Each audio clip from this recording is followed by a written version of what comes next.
अब देखिए अगला नाम देख लेते हैं महमूद गजनवी के बारे में। ये बहुत ज़रूरी है, यहाँ से बहुत सारे क्वेश्चन बनते हैं। ये हिंदी में है, पीछे इंग्लिश में मैंने आपको मेंशन कर रखा है, वो भी मैं आपको बात करूंगा इसके ऊपर। तो पहले हम देख लेते हैं महमूद गजनवी के बारे में क्या है पॉइंट। देखिए इसका टाइम क्या था, इसने लगभग अगर हम इसका शासनकाल की बात करते हैं तो इसका 998 से स्टार्ट होता है और 1030 तक इसका शासनकाल चलता है। पर इससे पहले इसका जन्म होता है, उसकी कहानी समझ लेते हैं क्या लिखा हुआ है गजनी वंश के बारे में। पहले याद रखना है ये गजनी वंश का था, ठीक है। अब गजनी वंश का था तो इसको बहुत बड़ा शासक माना जाता है, तो इसका संस्थापक भी याद रखेगा, उसका नाम था लप्तगीन। और ये क्वेश्चन आपके एग्जाम में आ चुका है, इसको हमें याद रखना है। अच्छा, महमूद गजनवी का जो जन्म हुआ करता था ये हुआ इसका अफगानिस्तान के गजनी में, अफगानिस्तान का था ये। अच्छा, अब क्या है, इसके पिता का नाम सुबुक्तगीन था। मोस्ट एंड मोस्ट इंपॉर्टेंट है, कई बार एग्जाम में ये रिपीट हो चुका है। इंग्लिश में भी आपको बताऊंगा, पहले हिंदी में देख लेते हैं क्योंकि सेम वही है, आपको बस पीडीएफ देखनी है। पीडीएफ आप निकाल लीजिएगा, दोनों के मीन एक ही होते हैं, इंग्लिश और हिंदी में हिस्ट्री में ज़्यादा दिक्कतें आती नहीं है। अच्छा, ये कौन था, ये यामनी वंश का तुर्क सरदार था। आपसे पूछा जाएगा कि कौन था, तो तुर्की था ये आपका महमूद गजनवी। अच्छा, सुबुक्तगीन द्वारा भारत पर आक्रमण किया गया, इसी प्रकार भारत पर आक्रमण करने वाला पहला तुर्क शासक था। अच्छा, इसने सुबुक्तगीन जो था, इसका जो फादर था, इसने क्या करा, पहली बार भारत पर आक्रमण करा था, मतलब तुर्की के रूप में। अब देखिए एक चीज और बता दूं, जो सुबुक्तगीन ने करा था तो ये बहुत छोटा था, ज्यादा उम्र नहीं थी इसकी, हाँ, पर इतना समझने लायक था ये। सुबुक्तगीन जाता था भारत और अटैक करके आता था, और वहां पर इसका मेन एक ही मोटो रहता था कि भारत से हमें चुरा के जो भी सामान है लेकर आएंगे और यहाँ पर हम अपना जैसे भी जीवन यापन करेंगे। ऐसा छोटा मोटा नहीं था, बहुत बड़ा शासक था ये। अब ये सुबुक्तगीन को देखते देखते जब बच्चा है एक तरीके से, तो महमूद गजनवी समझता है कि इसका मतलब इसके फादर जो थे तो बताते रहते थे कि ऐसी है, भारत में इतना धन है, और आप सभी जानते हैं सोने की चिड़िया, ऐसे नहीं कहा गया इसको। तो ये कहा जाता था कि इसने स्टार्टिंग से कहानियां सुनी, अपने फादर से कहानियां सुनता था कि बहुत ज़्यादा धन है और लेकर आ रहे, तो ऑब्वियसली समझ गया था ये। तो इसके अंदर पहले से महत्वाकांक्षा हो गई थी कि मैं वहां पर जरूर जाऊंगा बड़े होने के बाद, और ये होता है। पहले हम इसको देख लेते हैं। सुबुक्तगीन भारत पर आक्रमण करा इसने। पंजाब के शासक जयपाल ने सुबुक्तगीन के विरुद्ध युद्ध किया और इसमें युद्ध का कोई परिणाम नहीं निकला, ये चीज बहुत जरूरी है। देखिए मैं आपको पहले ही बता रहा हूं कि यहाँ पर लिखा भी है बहुत मात्रा में धन लूट कर वह वापस आ गया था, क्योंकि रिजल्ट ना आने का कारण कई जगह अगर आप देखेंगे तो बोला जाता है कि जयपाल हार गया था, बट ये कोई एक स्पेसिफिक टर्म है नहीं, आप ये समझ लीजिएगा। क्योंकि कभी भी सुबुक्तगीन ने लड़ाई करने के पर्पज से गया ही नहीं, ये युद्ध करने जाता ही नहीं था। इसका मेन था कि धन लूटूंगा जितना भी होगा, दास दासियां बनाने हैं, ज्यादातर इसका मेन मोटो पैसों पे रहता था। पैसे जीत के आया और ये वापस आ जाता था, इसका ज्यादा ऐसा मोटो नहीं रहता था कि वहां पर मैं रहने ही लग जाऊंगा। आगे बताऊंगा एक और शासक बनता है जिसका अलग ही कहानी बन जाती है। अच्छा, ये कहानी होती है इसकी। अब देखिए मैंने आपको बताया था, इन सबसे प्रेरित होकर महमूद गजनवी शासक बना। इसने अपना पहला आक्रमण भारत में ही किया, मैंने आपको बताया है इसका पहला ही मोटो था कि जब मेरे फादर ऐसे कर रहे हैं, पैसा बहुत है, तो आक्रमण करूंगा। तो इसने क्या करा, एक प्रथम सफल तुर्की आक्रमणकारी बना। इसके फादर का काम क्या था, सुबुक्तगीन का, वो जाता था बस जल्दी से जितना भी इलाका, जैसे सिंध के इलाके में इसने आक्रमण करा, वहां से उठाया और लेके तुरंत भाग गया वापस। ज्यादा टाइम वहां पर रुकता नहीं था ये। पर इसने क्या करा, ये रुका रहता था काफी समय तक, और अपनी पूरी सेना को वहीं पर रोक लेता था और कहता था आराम से हम लूटेंगे, लूट मार करके ये आराम से जाता था। ऐसा नहीं कि कह सकते हैं कि रुकता नहीं था, और इसके लिए इसको युद्ध भी करने की जरूरत पड़ती थी तो युद्ध करता था। इसके फादर का ये नहीं था। तो दोनों चीज मैंने इसलिए आपको डिटेल में बताई है कि उसको असफल आक्रमणकारी सुबुक्तगीन को इसलिए माना जाता है क्योंकि वो एक लंबे समय तक वहां पर नहीं रुकता था, अपना करा और आ गया, युद्ध ज्यादा नहीं करता था ये। और ये युद्ध पे ज्यादा भरोसा करता था क्योंकि धन ज्यादा लेना है तो ये कहानी बनेगी। तो प्रथम सफल तुर्की आक्रमणकारी के रूप में इसलिए इसको माना जाता है सफल। कहानी मैंने आपको समझा दी, आप रट्टा मत मारिएगा। अच्छा, ये प्रथम शासक था जिसने सुल्तान उपाधि को धारण किया था। अच्छा याद रखिएगा, सुल्तान को इसने सबसे पहले धारण करा था। अभी मैं आगे बताऊंगा और भी बहुत सारे शासक रहे, पर ये पहला था जो इसने अपने आप को सुल्तान की उपाधि से नवाजा। इसी प्रकार महमूद गजनवी ने 1000 से लेकर 1027 तक 17 बार आक्रमण किए थे और लूटपाट करके वापस गजनी लौट गया। ये मैंने आपको बताया 17 बार आक्रमण करने का मेन मोटो इसका था धन।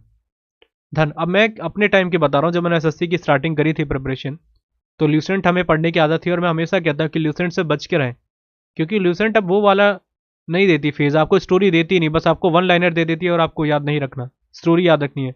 रट्टा मार के मैं भी गया था कई बार। अब मुझे सबसे ज़्यादा दिक्कतें आती थी मोहम्मद गौरी के साथ और महमूद गजनवी, और खासकर मोहम्मद बिन कासिम, इन तीनों को मैं एक कर लेता था। मेरे को लगता था तीनों के नाम, इनके कई कई चीज़ों को एक साथ जोड़ लेता था। तो आपको मैंने पूरी कहानी बताई, तो इसलिए आपको दिक्कतें नहीं आएंगी याद करने में।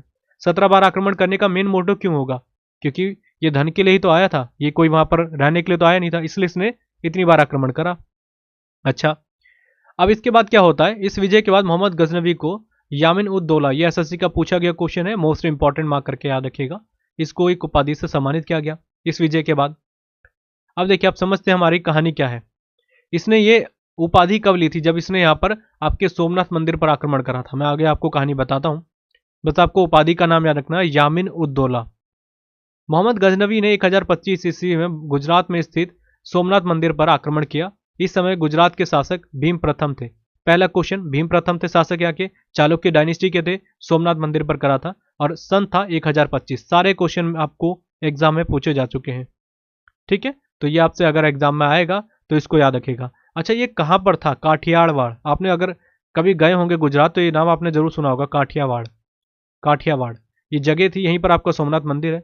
और सोमनाथ मंदिर को आप जानते हैं ज्योतिर्लिंग में से एक है, हमारे 12 ज्योतिर्लिंग। स्टैटिक जीके में मैंने बहुत अच्छे से बताया था, और अभी आपके सीजीएल के एग्जामिनेशंस में आया था कि ज्योतिर्लिंग से रिलेटेड क्वेश्चन, कितने ज्योतिर्लिंग है, तो ये जरूर याद रखिएगा सोमनाथ मंदिर के बारे में, ठीक है। अभी हाल ही में हमारे इसके जो सोमनाथ मंदिर के ट्रस्ट के अध्यक्ष बने थे प्रधानमंत्री नरेंद्र मोदी। ये दूसरे प्रधानमंत्री थे जो इसके अध्यक्ष बने थे। पहले कौन बने थे? मोरारजी देसाई, उनका भी नाम याद रखना है स्टैटिक वाइज, ठीक है। अच्छा, हमने कहां तक देख लिया था? हाँ, चालुक्य वंश के शासक थे। सोमनाथ मंदिर पर आक्रमण किया गया। आक्रमण महमूद गजनवी का ये 16वां था। ये क्वेश्चन पूछा जा चुका है, इसलिए मैंने यहां पर इसको रखा है। 16वां आक्रमण जो इसने करा था यहीं पर करा था। इसके बाद इसका अंतिम जो आक्रमण था वो जाटों के विरुद्ध करा इसने 1027 में।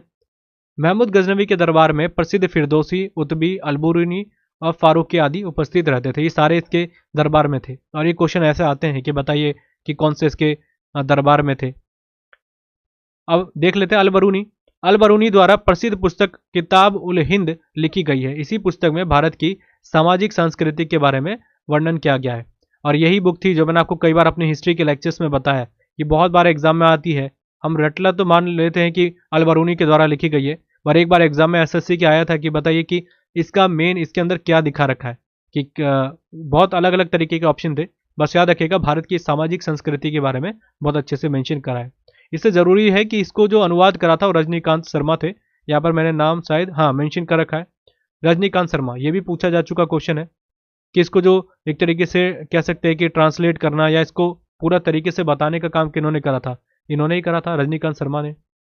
अब देख लेते हैं, लिखा हुआ है जबकि उतबी, बहुत बड़ा नाम है उतबी का, इनके द्वारा लिखी गई थी तारीख यामिनी और किताब उल यामिनी। तो जैसे आपको याद रखना है इन दोनों के नाम, वैसे तो उल हिंद के बारे में तो आप जानते ही हैं, बस ये दोनों नाम याद रखिएगा। डायरेक्टली पूछा जाता है कि आपके उतबी के द्वारा कौन सी बुक लिखी गई थी, ठीक है।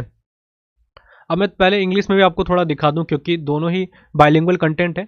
अब मैं कुछ एडिशनल आपको याद करने के तरीके बताऊंगा, बाकी लास्ट में आपको हम कंक्लूड करते समय देखेंगे कौन कौन सी चीज़ें हमको याद रखनी है। अच्छा देखिए, समझेगा, जो बहुत ज़रूरी पॉइंट है। मैंने आपको बता दिया था कि अलप्तगीन जो इसके डायनेस्टी के संस्थापक थे, तुर्की था ये, पहला पॉइंट। राजधानी अगर आपसे पूछा जाएगा महमूद गजनवी का, तो उसका नाम याद रखिएगा, गजनी थी इसकी, ठीक है, गजनी, जहाँ पर इसने जन्म करा था। अच्छा, इसके अलावा मैं आपको कुछ और पॉइंट यहाँ से बता देता हूँ जो बहुत ज़रूरी है। फिरदौसी का जो मैंने नाम मेंशन करा था यहाँ पर लिखा होगा, देख लेते हैं पहले। किताब उल हिंद हो गया, हाँ ये रहा फिरदौसी। इसके द्वारा फिरदौसी जो थे इनके द्वारा लिखी गई थी शाहनामा। ये शाहनामा हमको डायरेक्टली रट्टा मार के बोल दिया जाता है कि इस तरीके से याद रखिएगा, शाहनामा। शाहनामा इनके द्वारा लिखी गई थी। अब इसके ऊपर भी बहुत अच्छी कहानी थी, मैं आपको समझा दूं। पहला पॉइंट, फिरदौसी बहुत बड़ा नाम है हमारे इस तरीके से, ये बहुत बड़े फारसी कवि रहे। पहला पॉइंट आपके एग्जाम में आ चुका है, ये फारसी कवि थे, ये फारसी, बहुत बड़ा नाम था इनका फिरदौसी का। और अगर आपसे पूछा जाता है कि बताइए फिरदौसी का जन्म कहां पर हुआ था, तो इनका जन्म हुआ था तुस में। तुस कहां पर है? ये ईरान में। इनका जन्म यहां पर होता है फिरदौसी का। और लगभग इन्होंने कह सकते हैं कि जो ये शाहनामा थी इसको इन्होंने लिखने में इनको बहुत लंबा साल लगा था। कहते हैं कि बहुत लंबे साल तक इन्होंने, जीवन के अंतिम सालों तक इन्होंने इसको लिखा था शाहनामा को। तो मैं आपको यहीं से क्वेश्चन कुछ बता दूं। पहला पॉइंट, ये स्टेट लेवल के एग्जाम में आता है, तो आप भी प्रिपेयर रखिएगा एसएससी रेलवे वाले, कि अगर आपसे पूछा जाएगा शाहनामा में है क्या ऐसी कहानी, तो याद रखिएगा ईरान की जो है एक तरीके से इसको महाकाव्य भी कहा जाता है। महाकाव्य मतलब ईरान के इतिहास को बहुत अच्छे से वर्णन किया गया इनके द्वारा शाहनामा में, फिरदौसी के द्वारा। पहला पॉइंट, फारसी थी, फारसी कवि थे ये, बहुत बड़े नाम थे इनका फिरदौसी का। अब देखिए ये शाहनामा लिखने का इनको बोलता कौन है, तो उस समय महमूद गजनवी, क्योंकि दरबारी कवि थे फिरदौसी। महमूद गजनवी कहता है कि आप एक ऐसी बुक लिखिए ईरान के बारे में या हमारे फारस के बारे में कि वर्षों तक इसको याद रखा जाए। अच्छा ये कहते हैं ठीक है, हम एग्री कर लेते हैं। अब उस टाइम पे देखिए सैलरी वगैरह तो होती थी, पर चलिए काम शुरू करते हैं, ये शाहनामा को लिखना स्टार्ट करते हैं। लिख लेते हैं, बहुत साल लगते हैं इनको जीवन के अपने, और लिखने के बाद कंप्लीट करके महमूद गजनवी के सामने रख देते हैं। महमूद गजनवी कहता है कि इसने देखा, समझा उसको, तो इसको पसंद आती है, पर ये चाहता नहीं था कि जो एक तारीफ के हकदार थे ये इसको दी जाए। तो ये क्या करते हैं कि एक इनको ये बोला जाता है, एक डिमांड पे बोला गया था इसके द्वारा, महमूद गजनवी के द्वारा आपके फिरदौसी को, कि मैं आपको बहुत, एक समझ लीजिए आज के टाइम पे जैसा 1 पैसा और उस समय 1 लाख, मतलब ऐसा कंपैरिजन करके रखते हैं कि हम 1 लाख रुपए देंगे आपको अगर आप इसके एक एक पन्ने को लिखेंगे। और ये इस मोटिवेट होकर करते हैं। लास्ट में क्या दे देते हैं, एक हाथ में पैसा, बोला 1 लाख रुपए के लिए था, हाथ में एक पैसा दे देते हैं कि भाई हो गया तुम्हारा काम, किताब। तो ये क्या करता है कि फिरदौसी, ये फिरदौसी इनकी किताब इनके हाथ में रख के चले जाते हैं शाहनामा। कहते हैं ठीक है, हमें कोई ज़रूरत नहीं है, आपने जो आपने लिखवानी थी ठीक है, पर मैं पैसे एक्सेप्ट नहीं करूंगा, जितना अमाउंट बोला गया था वो तो देनी चाहिए थी। और इससे बहुत निराश होते हैं, क्योंकि बहुत लंबा समय तक इन्होंने शाहनामा को लिखा था। ये चले जाते हैं वापस अपने घर। तो फिर दरबारियों के द्वारा कहा जाता है कि महमूद गजनवी को कि तुम्हारे द्वारा बहुत ही गलत काम किया गया है, जब इस आदमी ने इतना मेहनत करा था तो आपको उसके पूरे जो भी हक था उसका पैसा देना चाहिए था। बाद में इसको गलती रियलाइज होती है और ये भेज देता है अपने सैनिकों को।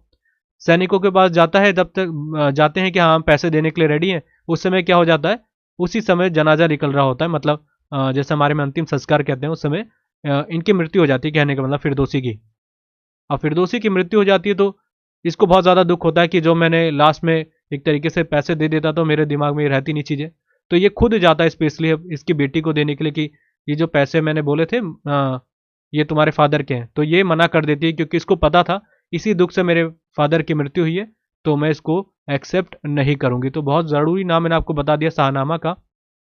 आपसे क्वेश्चन आ सकते हैं, तो इनको अलग अलग तरीके से याद रखेगा। फिर मैंने आपको बता दिया पॉइंट, शाहनामा में ईरान का इतिहास लिखा है, महमूद गजनवी ने बोला था। अच्छा एक चीज़ आपसे पूछा जा सकता है कि गजनी की जो ये थी, गजनवी की दरबारी भाषा कौन सी थी, फारसी थी, ठीक है, फारसी लैंग्वेज में लिखी गई थी और फारसी थी। अच्छा अगर आपसे पूछा जाएगा महमूद गजनवी के बारे में कि इसका ये बताइए इसका पहला आक्रमण कब रहा था, जब इसने पहली बार आक्रमण करा था। इसने पहला आक्रमण ही उस समय करा था जयपाल के समय में, जयपाल, ठीक है, जो मैंने आपको बताया था कि जयपाल के साथ इसका कोई भी डिसीजन, मतलब जो इन दोनों की लड़ाई हुई थी, इसके फादर की सुबुक्तगीन की और इसकी जयपाल की, कोई निर्णय नहीं आया था, क्योंकि सुबुक्तगीन क्या करता था, लड़ाई करके वापस भाग जाता था। अब ये आया, इसने बोला मैं लड़ाई करके ही जाऊंगा और सारा लूट लूंगा पूरे इलाके को। जयपाल को ये हरा देता है। तो पहला आक्रमण आगे आपके सामने आता है कि इसने किसके खिलाफ करा था, तो यहीं पर करा था सिंध में, और वो सन था 1001। बहुत जरूरी है, जयपाल को ये हरा देता है। ये पॉइंट हो गया क्लियर। तो पहला आक्रमण आपसे पूछा जाएगा, ये मैं बोल रहा था दिमाग से निकल रहा है ये। अच्छा हमने सारी चीजें बात कर ली थी। हाँ एक और चीज मैंने आपको बताई थी कि उतबी के द्वारा जो लिखी गई थी, ये उतबी है जो इसके दरबारी कवि के रूप में क्या लिखी गई थी, तारीख यामिनी।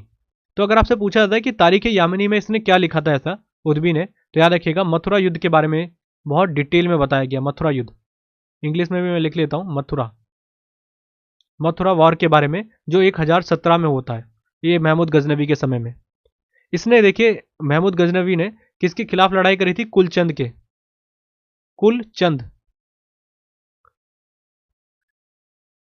कुलचंद के खिलाफ इसकी लड़ाई होती है।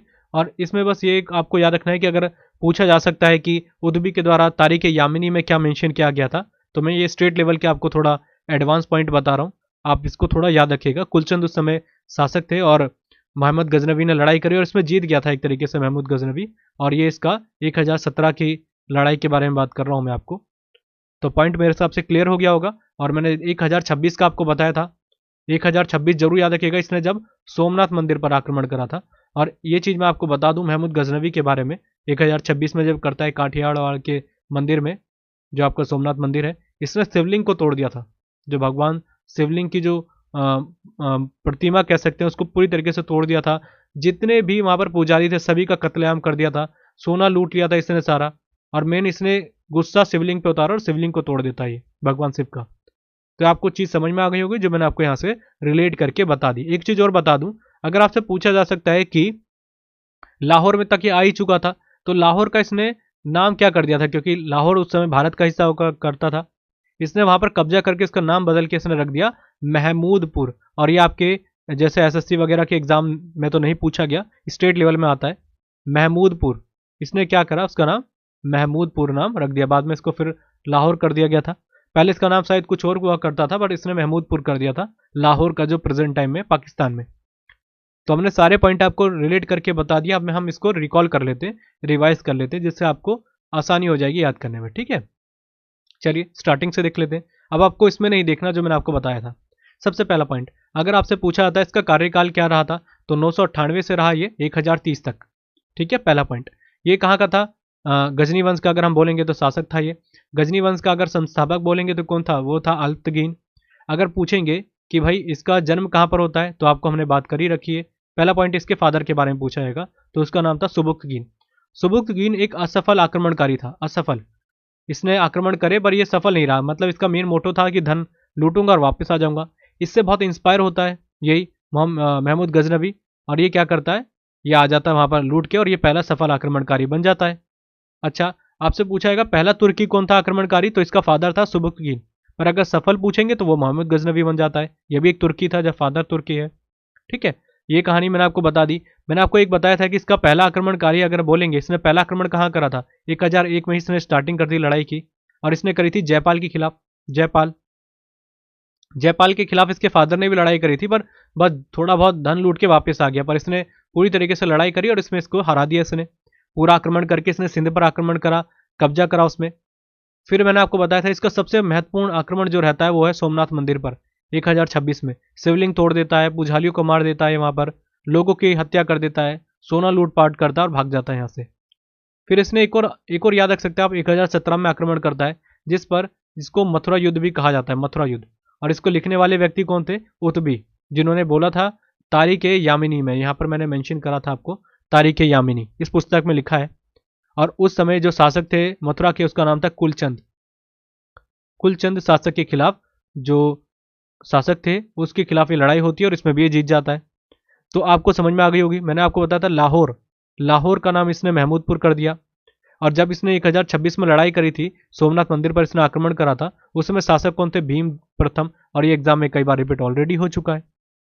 राइट, तो ये सारे पॉइंट मेरे हिसाब से क्लियर हो गया होगा। हाँ, फिरदौसी का नाम मैंने आपको बताया था, फिरदौसी के द्वारा ही शाहनामा लिखी गई थी। क्यों, क्योंकि इसने बोला कि आप लिखो, ईरान का इसमें इतिहास लिखेंगे, लोग पढ़ेंगे ईरान के बारे में क्या हुआ करता था। मेरी भी थोड़ी प्रशंसा कर दीजिएगा इसमें। तो इस से चीज़ में बोलता है कि मैं आपको एक तरीके से मैं आज का एग्जाम्पल दे रहा हूँ कि मैं आपको 1 दिनार दूंगा, 1 लाख दिनार। तो इस तरीके से फिरदौसी तैयार होते हैं, फिर लिखा जाता है और बाद में पैसा नहीं देता, उनकी मृत्यु हो जाती है, बेटी भी एक्सेप्ट नहीं करती। तो मैंने आपको बताया शाहनामा से आपको तुरंत याद रखना बस एक पॉइंट, कि शाहनामा किसके द्वारा लिखी गई, फिरदौसी के द्वारा पूरी कहानी बताई। कौन सी, अगर हम बात करेंगे फिरदौसी कहाँ के थे, तो तुस में इनका जन्म हुआ था। तुस कहाँ पर, ईरान में। और जो आपकी शाहनामा है उसको ईरान का राष्ट्र महाकाव्य भी कहा जाता है, क्योंकि ईरान का हिस्ट्री है उसके अंदर। जैसे हमने बात करी थी स्ट्रैटेजिक जीके के कोर्स में, राज तरंगणी के बारे में हमने बात करी थी, उसमें कश्मीर का इतिहास है शुरुआत से लेकर आज तक, महाभारत काल से। तो हमने जो जो पॉइंट आपको बताने थे वो सारे क्लियर करके बता दिए। बस यहाँ से इतने ही क्वेश्चन बनते हैं। और मैंने आपको बता दिया 17 इसने बार आक्रमण करा था। 17 बार इसलिए कि क्योंकि इसका मेन मोटो हुआ करता था पैसे लूटना है और वहां से वापस आ जाना है, जैसे मैंने आपको कहानी बताई थी। पर इसका एक मोटो भी रहा करता था कि जो शासक है उसको छोड़ना भी नहीं, उससे लड़ाई तो करनी है, क्योंकि आपको एक बहुत बड़े इलाके को कैप्चर करना है, पैसा लूटना है, तो वहां के शासक को तो हराना पड़ेगा ही, छिटपुट करके आप वापस नहीं आ सकते। ठीक है, तो ये हो गया आपका महमूद गजनवी। अगले बाद में पढ़ेंगे लेक्चर में मोहम्मद गौरी के बारे में, वो भी बहुत इंपॉर्टेंट क्वेश्चन वहां से बनते हैं। तो बस आज के लेक्चर के लिए इतना ही, थैंक यू।